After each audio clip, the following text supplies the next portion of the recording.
मेरे पास बेटा एक राउंड कोन है, इस परफॉर्मिंग प्योर रोलिंग, बेटा शब्द याद रखना, pure rolling on A horizontal surface. बेटा कौन दिख गया ऐसा, बेटा राइट सर्कुलर कॉन टाइप है। बेटा ये जो कॉन के बेटा जो सेमी वर्टेक्स एंगल है बेटा आपके पास वो 30 डिग्री है।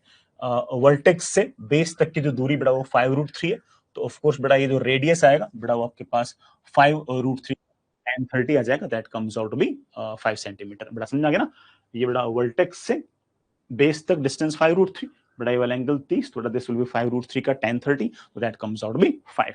ये बेटा मेरे पास कोई ना कोई ऐसे एक्सेस है, और इसके अबाउट बेटा जो कोन है ना उसका सेंटर की अगर बात करूं तो वो सेंटर ऐसे ऐसे घूम रहा है, साथ जो कोन है ना वो सेंटर के अबाउट ऐसे ऐसे भी घूम रहा है। तो कुल मिलाकर बेटा चक्कर क्या है, वो कोन ऐसे ऐसे ऐसे ऐसे ऐसे बेटा लगातार घूमे जा रहा है। तो कोन अपनी एक्सिस के अबाउट ऐसे घूम रहा है, और उसका जो सेंटर है वो खुद बेटा ऐसे ऐसे भी घूम रहा है। तो motion is something like this, and as I told you pure rolling है। प्योर रोलिंग में बेटा ऑफ कोर्स जो सबसे नीचे वाला जो पॉइंट है ये आपका एक तरीके से instantaneous axis of rotation type कुछ ना कुछ इस तरह से बिहेव कर रहा है। सारी तुम कुछ मत करना, कोई पंगा मत करना, जो कह रखा ना वो करो तुम तो मस्ती से, बाकी से मैं आगे देख लूंगा, है ना। तुम आराम से एक एक सीक्वेंस में सवाल लिखे हुए ना, तुम मस्ती से वो करो, तुम तो लोड मत लो।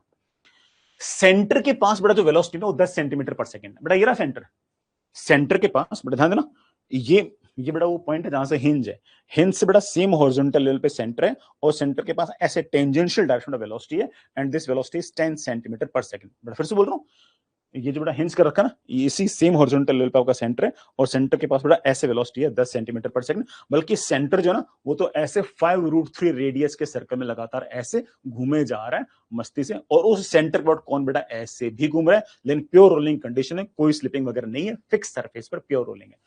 मस्ती मस्ती से बेटा कुछ कुछ बातें पूछ रहा हूं, आपको डायग्राम में दिख भी गया होगा।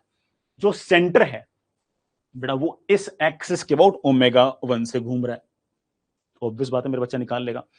यही नहीं बल्कि बेटा जो कोन है ना वो इस सी के अबाउट, ये जो सेंटर ना इसके अबाउट भी बेटा कोई ना कोई घूम रहा है ना, उसको मैंने ऑफ कोर्स एंगुलर वेलोसिटी ω2 बोल रखी है, ऐसे यूं ऐसे ओमेगा है, ऐसे ओमेगा। सवाल देखो बेटा क्या प्यारे प्यारे पूछ रहे हैं, तुम एक एक लाइन में आंसर निकालते चले जाओगे, एक एक लाइन में आंसर निकाल दोगे तुम, तुम्हें जरूरत नहीं पड़ेगी मेरी, जहां जरूरत पड़ेगी मैं बोल दूंगा। Find angular velocity of point C, of course angular velocity of point C मेरा चक्कर से निकाल देगा। Find angular velocity of spin of cone about point C, C के अबाउट वाला ओमेगा निकालो। Find net angular velocity of cone and its angle with the vertical, ठीक है। Find angular acceleration of the cone, बस ये tough है। जो centre है बेटा वो ऐसे घूम रहा है यूं, भूल जाओ कि कौन वोन क्या है, सेंटर जो ना वो बेटा ऐसे 10 सेंटीमीटर पर सेकंड से यूं घूम रहा है ऐसे, और अगर वो ऐसे घूम रहा है बेटा राइट हैंड को यूं घुमाओ तो उसको ओमेगा आएगा ऐसे, ओमेगा इज बेटा of course axial vector, omega आएगा ऐसे। इस ओमेगा को बेटा मैंने ऐसे ω1 लिख दिया है। ये ω1 निकालना बेटा मेरे लिए बाएं हाथ का खेल है बेटा। इस फिक्स्ड एक्सिस के अबाउट बेटा वेलोसिटी पता है, परपेंडिकुलर डिस्टेंस पता है, तो दिस ओमेगा विल बेटा व्हाट, वेलोसिटी है बेटा 10 सेंटीमीटर पर सेकंड अपॉन बेटा यहां से यहां तक की डिस्टेंस बेटा that is of course 5√3 centimetre. जैसा कि मेरे बच्चे आंसर बोल भी रहे बेटा कितना, 2/√3 रेडियन पर सेकेंड, ठीक है परफेक्ट, यहां तक काम बन गया। अगला काम, सी के अबाउट जो प्योर रोलिंग हो रही है ना उसका ओमेगा कितना है, पहले बेटा उस ओमेगा का डायरेक्शन देख लेते हैं। आपकी तरफ से अगर देखूं तो ये ऐसे घूम रहा है बेटा, राइट हैंड को यू घुमाया तो उसका ओमेगा ऐसे आएगा, इस ओमेगा को बेटा मैंने ऐसे लिख दिया है। और ये ओमेगा कितना होगा बेटा, ये ओमेगा बच्चे बोलेगा सर आप तो रिलैक्स करो, कोई दिक्कत नहीं सर, सब फिक्स सरफेस पर प्योर रोलिंग है, फिक्स सरफेस पर अगर प्योर रोलिंग है तो सबसे नीचे वाला पॉइंट तो रेस्ट पे है। ये रेडियस कैपिटल आर है, ये रेडियस कैपिटल आर है, और वेलोसिटी ऐसे है, तो this velocity should be equal to omega into perpendicular distance. तो आप बड़े आराम से ऐसे कह सकते हो कि इसके अबाउट अगर देखें तो हम ऐसा कह सकते हैं कि इसके पास जो वेलोसिटी है this should be equal to ω2 into ये वाली आपके पास रेडियस, ω2 बड़ा मेरे पास बड़े आराम से आ गया, that is equals to 10 centimetre per second, sorry बेटा 10 सेंटीमीटर पर सेकंड अपॉन बेटा ये दैट इज 5 सेंटीमीटर, सेंटीमीटर से बेटा centimetre cancel, that is of course 2 radian पर सेकंड। ये बेटा मेरे पास ω2 आ गया, ω2 बेटा मेरे पास आ गया 2, रेडियन पर सेकेंड। नेट ओमेगा कितना होगा बट बिल्कुल निकालेंगे। Net omega but of course in दोनों का रिजल्टेंट होगा।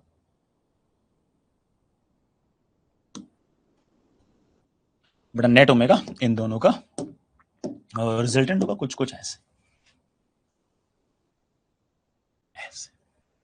बड़ा नेट ओमेगा को मैंने ऐसे कैपिटल ओमेगा से रिप्रेजेंट कर दिया and that is of course बड़ा दोनों एक दूसरे के 90 डिग्री पे हैं तो net omega will be root of इसका स्क्वायर बड़ा प्लस रूट ऑफ इसका स्क्वायर है ना बड़ा बड़ा रूट ऑफ इसका स्क्वायर प्लस बड़ा रूट ऑफ इसका स्क्वायर बड़ा वो कितना आ जाएगा 4/3 बड़ा ये कितना आ जाएगा 4 बड़ा पूरे का रूट बड़ा आई थिंक कितना बड़ा 4/√3 क्या बड़ा 4/√3 ना बड़ा 4×3 = 12 16 बड़ा 16 का रूट 4/√3 बड़ा सही लिखा ना हाँ बेटा 4/√3 बड़ा परफेक्ट। बस बड़ा अल्फा निकाल रहा हूँ तुम बड़ा यहां तक मेरे से एग्री करो ना। यहां पर मेरे पास बात है मैंने बड़ा वर्टिकल से एंगल भी पूछा ये बड़ा मेरे पास नेट ओमेगा बड़ा नेट ओमेगा किसी बड़ा मेरे से ये वाला एंगल पूछा कि नेट ओमेगा ने वर्टिकल के साथ ये वाला एंगल कितना बनाया ये वाला एंगल बड़ा बड़े आराम से निकाल सकता हूं एंगल थीटा अगर निकालना होगा तो बड़े आराम से लेता हूं tan इनवर्स ऑफ बड़ा परपेंडिकुलर अपॉन बेस बड़ा that is of course 2/√3 I think बड़ा दिस कम्स आउट विद 6 बड़ा अगर ये 60 डिग्री है ऑफ कोर्स बड़ा मेरे पास ये 30 डिग्री है। ये जो नेट ओमेगा है ये जो नेट ओमेगा है बड़ा ये ऐसे है ये वाला एंगल अगर 30 है ये वाला एंगल 30 है तो मेरे ख्याल से ये ही मेरे पास एक तरह से नेट ओमेगा की डायरेक्शन आ गई। हालांकि डायग्राम इतना अच्छा बना नहीं मैं एक बार अगला पेज ले लूं हाँ लो बेटा नेट ओमेगा मेरे पास ऐसे आया है यहां से एंगल 30 पे नेट ओमेगा बेटा ऐसे आया मेरे पास और जिस लाइन के अलोंग बेटा ये नेट ओमेगा आया है दिस इज ऑल्सो योर इस लाइन को हम इंस्टेंटेनियस एक्सिस ऑफ रोटेशन भी कह सकता हूं और अगर मैं इसे इंस्टेंटेनियस एक्सिस ऑफ रोटेशन कह सकता हूं तो इसका मतलब ये है कि मैं एक बार के लिए बेटा इस पॉइंट को इन पॉइंट को इन पॉइंट को इन पॉइंट को इन पॉइंट को बेटा रेस्ट मान सकता हूं और इसके बाद आपका कौन ऐसे ऐसे घूम रहा है ऐसे ऐसे घूम रहा है with angular velocity capital omega. बस हालांकि आंसर आ चुका है बस एक हल्का सा ऐसे बस एक थोड़ा सा बड़ा एक जादू दिखाना बस बाकी मैं आ रहा हूं बड़ा फोर्थ पे आ रहा हूं ना बस एक छोटी सी बात आनी है मेरे कहने का आर्गुमेंट समझो तो मैं कहना चाह रहा हूं कि अब एक इंस्टेंट के लिए आप ऐसा मान सकते हो कि ये जो नेट ओमेगा है इस लाइन के लॉन्ग है इस लाइन को मैं एक तरीके से फिक्स्ड मान सकता हूं और सारी बॉडी को मैं ऐसे कैपिटल ओमेगा से रोटेट करते हुए मान सकता हूं और अगर कैपिटल ओमेगा से अगर रोटेट करते हुए मान सकते हो तो इस पॉइंट सी के पास वेलोसिटी होनी चाहिए ऐसे अंदर की तरफ और पॉइंट सी की तरफ वेलोसिटी होनी चाहिए ये वाला पॉइंट तो रेस्ट पे है ये वाला पॉइंट तो रेस्ट पे है ना तो multiply by this point C की velocity should be equal to इसके अबाउट इसके पास ओमेगा कितना है मल्टीप्लाई बाय यहां से यहां तक का आर परपेंडिकुलर चेक कर बड़ा आता नहीं आता ये ओमेगा बड़ा हम निकाल चुके हैं ये ओमेगा बड़ा कितना आया था 4/√3 क्या 4/√3 मल्टीप्लाई बाय बड़ा आर परपेंडिकुलर बड़ा आर परपेंडिकुलर पर निकाल लेंगे बड़ा ये डिस्टेंस बड़ा मेरे ख्याल से 5√3 थी बड़ा मेरे पास ये एंगल बड़ा मेरे पास कितना था 30 था बड़ा अगर मेरे पास ये अगर 90 डिग्री है बड़ा मेरे पास ये हाइपोटेनस है तो आर परपेंडिकुलर बड़ा मेरे पास आएगा 5√3 का sin 30 बड़ा that is of course upon 2 तो बड़ा that comes out to be 5√3 upon 2 बड़ा of course सेंटीमीटर में √3 से बड़ा √3 कैंसिल I think बड़ा answer comes out with 10 centimetre per second although it was not asked but मैं बात बोल रहा हूं बड़ा बात बोल रहा हूं। अब बच्चा ऐसे कह सकता है कि सर अगर ये इंस्टेंटेनियस एक्सिस ऑफ रोटेशन है तो मैं हर पॉइंट की वेलोसिटी लिख सकता हूं कि बड़ा बिल्कुल लिख सकते हो हर पॉइंट की वेलोसिटी होगी नेट ओमेगा मल्टीप्लाई बाय यहां से उसकी डिस्टेंस बड़ा आ रहा है मेन मुद्दे पे अल्फा पे आते पहली बात तो अल्फा है पहले बात तो अल्फा है एंगुलर एक्सेलरेशन है पहले तो ये कन्विंस करता हूं उसके बाद बेटा बताता हूं कि वो अल्फा कितना है।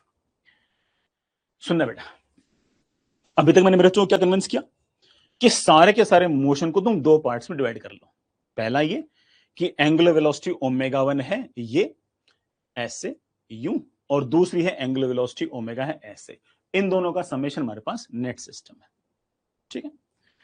अब मैं नेट जो मेरे पास ओमेगा है वो चेंज हो रहा है मैं उसको समझाने की कोशिश करता हूं लेट्स से कि t इज इक्वल्स टू 0 पर आपका जो कोण था वो यहां कहीं था बट आपका जो कोण था ना वो यहां कहीं था उसके पास एंगुलर वेलोसिटी ओमेगा 1 थी इस तरफ और उसके पास एंगुलर वेलोसिटी ओमेगा 2 थी इस तरफ, और इन दोनों का समेशन नेट एंगुलर वेलोसिटी थी इस तरफ। ठीक, ये t इज इक्वल टू 0 पर था, बाद में किसी और टाइम पे चेंज हो जाएंगे।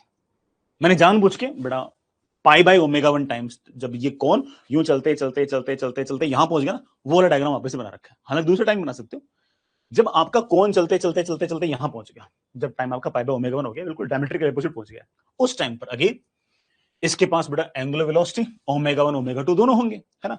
इसका सेंटर बेटा ऐसे बाहर की तरफ आ रहा है, तो अगेन इसके पास एंगुलर वेलोसिटी इधर की तरफ ओमेगा 1 होगी। ठीक है, ये बेटा ऐसे यूं बेटा प्योर रोलिंग करते करते करते यूं आ रही है, इसके पास एंगुलर वेलोसिटी ओमेगा 2 ऐसे होगी, इसके पास एंगुलर वेलोसिटी ओमेगा 2 ऐसे होगी, ओमेगा 1 टू ओमेगा 2 ऐसे, तो नेट एंगुलर वेलोसिटी आपके पास ऐसे होगी।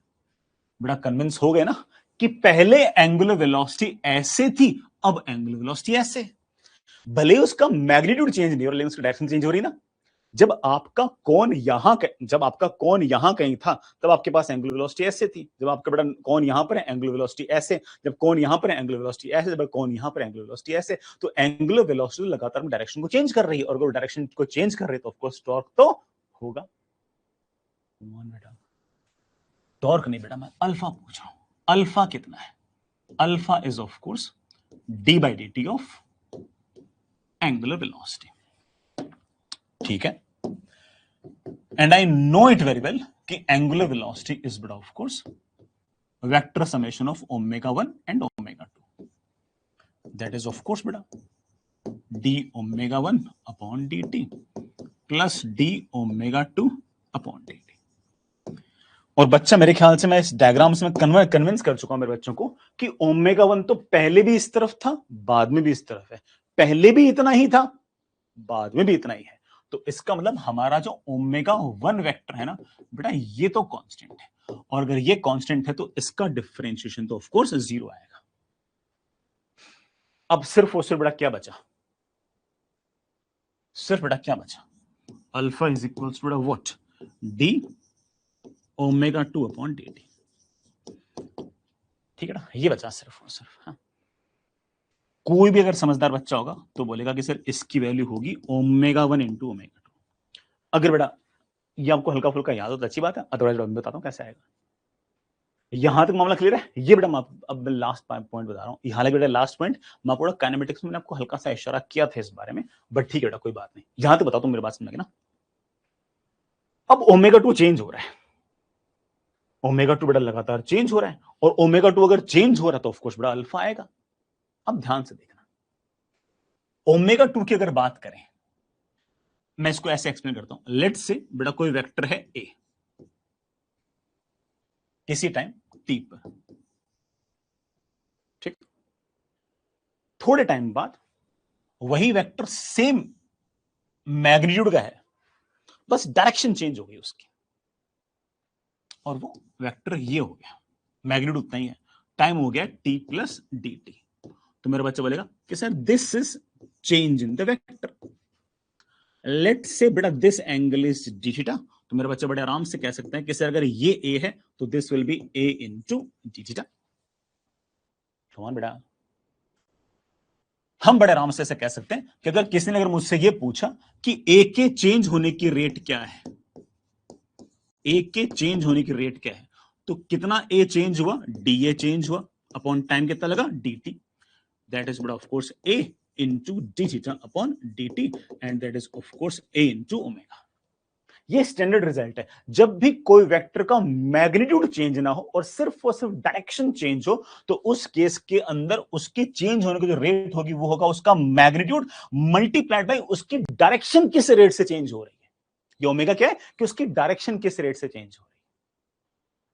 कम ऑन बेटा, और इसके डायरेक्शन भी निकाल सकते हैं। इसकी डायरेक्शन ऑफ कोर्स बेटा ए वेक्टर के परपेंडिकुलर होगी ऑफ कोर्स, क्योंकि अगर उसी की तरफ होता तो बेटा ए वेक्टर का मैग्नीट्यूड बढ़ता, उसके अपोजिट होता तो ए वेक्टर का मैग्नीट्यूड घटता। पक्की बात है कि उसके परपेंडिकुलर डायरेक्शन। फिर बेटा ये वाला फॉर्मूला स्टैंडर्ड है ना, कोई भी वेक्टर अगर चेंज हो रहा होगा और उसका मैग्नीट्यूड अगर चेंज नहीं हो रहा होगा तो उसके चेंज होने की जो रेट होगी वो होगी a इंटू ओमेगा। ओमेगा क्या है? उस वेक्टर के रोटेट करने की रेट। मैं बड़ा इस बात को डिटेल में तुम्हें पहले बता चुका हूं। जैसे बड़ा मान लो कि तुम्हें कोई वेक्टर सिर्फ और सिर्फ रोटेट कर रहा हो, dr बाई dt अगर पूछा जाए तो लिख दिया करो r multiply by r vector के रोटेट करने की रेट, दैट इज ओमेगा। कभी बड़ा मान लो कि वेलोसिटी वेक्टर रोटेट कर रहा हो, वेलोसिटी वेक्टर रोटेट कर रहा हो, उसके चेंज होने की रेट निकालनी हो, क्या करना है? वेलोसिटी मल्टीप्लाई बाय इस वेलोसिटी वेक्टर के रोटेट करने की रेट, बेटा दैट इज अगेन ओमेगा। वो अलग बात है, ओमेगा को वापस से v बाई आर लिख सकते हैं और उसको वापस से v स्क्वायर बाई आर लिख सकते हैं, उसे हम सेंटीमीटर एक्सेलरेशन भी कहते हैं। और सेंटीमीटर एक्सेलरेशन ऑफ कोर्स बेटा वेलोसिटी के वेक्टर को रोटेट करने के लिए जिम्मेदार रहता भी है। कमान बेटा, किसी भी वेक्टर को उस सिर्फ और सिर्फ वाला वेक्टर अगर रोटेट कर रहा हो, उसका मैग्नीट्यूड अगर बढ़ या घट नहीं रहा हो तो उसके चेंज होने की रेट होगी उस वेक्टर का मैग्नीट्यूड मल्टीप्लाइड बाय वो वाला वेक्टर किस स्पीड से रोटेट कर रहा है। कमान बेटा, अगर इस पे हाँ बोलोगे तो मैं आगे बढ़ूं, अदरवाइज बेटा मैं और बोलूं। मैं थोड़ा कम बेटा इसलिए बोलना चाह रहा था क्योंकि मुझे लगा कि मैं तुम्हें बता चुका हूं। कमान बेटा, वेक्टर का लेंथ बढ़ नहीं रही है, घट नहीं रही है, सिर्फ रोटेट कर रहा है, और फिर उसके चेंज होने के रेट पूछ लेंगे तो उस वेक्टर का मैग्नीट्यूड मल्टीप्लाई बाय उस वेक्टर के रोटेट करने की रेट। भले वो वेक्टर आपका आर वेक्टर हो, वी वेक्टर हो, टॉर्क वेक्टर हो, एंगुलर मोमेंटम वेक्टर हो, आई डोंट केयर, हर बार ये फॉर्मूला वैलिड है। मन बेटा अपन कई बार बात कर चुके हैं, ठीक है। हाँ, तो यही तो यहां पर है बेटा। मुझे पता है कि जो हमारा ओमेगा 2 वेक्टर है उसका मैग्नीट्यूड तो फिक्स है, लेकिन उसकी डायरेक्शन लगातार चेंज हो रही है, और अगर उसकी डायरेक्शन अगर लगातार चेंज हो रही है तो उसके चेंज होने की रेट क्या होगी? उसके चेंज होने की रेट होगी ओमेगा 2 मल्टीप्लाइड बाय ओमेगा 2 कैस। ओमेगा 2 कितना फास्टली रोटेट कर रहा है। अब तो जरा खुद सोच कि ओमेगा 2 जो है ना वो तो एक्सिस के अलोंग है, ओमेगा 2 जो ना वो तो एक्सिस के अलोंग है, और आपका बड़ा जो क्या कहते हैं जो कोन था ना वो जब यहां पर था तो एक्सिस ऐसे थी, जब वो कोन चलते चलते चलते यूं हो गया तो एक्सिस यूं हो गई। तो ओमेगा 2 के रोटेट होने की रेट तो वही है जो एक्सिस के रोटेट होने की रेट है, और एक्सिस के रोटेट होने की रेट तो वही है जो आपका ओमेगा 1 था, जो आपका ओमेगा 1 था, और दैट मल्टीप्लाइड बाय बेटा व्हाट? ओमेगा 1। सो ब्यूटीफुल, कितना इजी था बड़ा। बड़े आराम से हम अल्फा लिख सकते हैं, that is equals to omega 1 into omega 2। बड़ा बात समझ आ गई। एंड अगेन ओमेगा 1 कैसे बड़ा समझते हैं ना, शुरुआत में आपका बड़ा कौन था ना वो ऐसे यू रोटेट करता है, ओमेगा 2 ऐसे, फिर कौन यू रोटेट कर रहा है, ओमेगा यू रोटेट कर रहा है, तो कौन के रोटेट होने की रेट मतलब एक तरह से कौन के सेंटर के रोटेट होने की रेट और बेटा आपके ओमेगा 2 के रोटेट होने की रेट तो सेम ही है, और वो रेट क्या है? वो तो ओमेगा 1 है आपके पास। तो बड़ा आराम से अपन ऐसे लिख सकते हैं। अरे यार बेटा तो स्पेशल केस हो गया ना बेटा बाहर का, इसमें वो तो मैंने ऐसे डायग्राम बनाया तो तुम उस पर चिपकाने की कोशिश कर रहे हो, है ना। वो तो पूरे रास्ते सेम आ गया ना, अदरवाइज बेटा वो तो मान लो कि यूनिफॉर्म ना होता तो ऐसे कि कुछ भी लिखते थे। कम ऑन बेटा, आई होप बेटा ज्यादा नहीं हुआ। तो कल को बेटा अगर हम कोई मान लो कि इस तरह का सवाल पूछे, ये बेटा हमने अपने ना एंगुलर मोमेंटम भी काम आ सकते हैं कि बड़ा मान लो कि एंगुलर मोमेंटम का मैग्नीट्यूड चेंज नहीं हो रहा और एंगुलर मोमेंटम की डायरेक्शन चेंज हो रही है, तो फिर हमसे पूछे टॉर्क कितना होगा, वो मतलब 2 डायमेंशन के अंदर कोई टॉर्क वर्क लग रहा हो तो लिख सकते हैं हम angular momentum multiply by angular momentum किस रेट से रोटेट कर रहा है, और वो हमें कोई ना कोई एक्सिस की सिमेट्री वगैरह से दिख जाए।